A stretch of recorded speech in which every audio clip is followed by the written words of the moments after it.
jọ gbé papọ̀. We lived together for 7 years.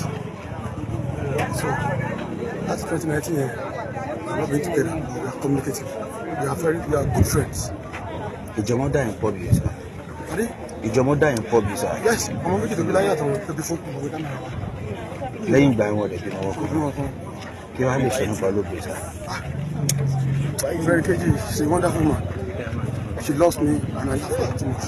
But ó kọ̀ wọn náà bẹ́ẹ̀ náà ṣá. We are separate for some time. So ó dà kì í ṣe èèyàn burúkú. Gbogbo ìgbà ló máa ń pè mí, ló máa ń fẹ́ mi rí àwọn ọmọ mi. Àwọn ọmọ mi sá fún mi. Àwọn ọmọdé ń ṣe ẹ̀tọ́ mi náà dá lórí wọn. Kó tó di pa àfihàn ilẹ̀ kí lóhun tí a lè sọ fún gbogbo àwọn ènìyàn àti pé lórí àwọn ọmọ yìí kí lóhun tí ó máa ṣẹlẹ̀ lẹ́yìn ilé ìṣàlẹ̀. Ọdún mọ̀kànlélọ́gbọ̀n èèyàn ní pé ẹ jẹ́ ká ṣe dáadáa, ẹ ká dé bẹ̀rù Ọlọ́run.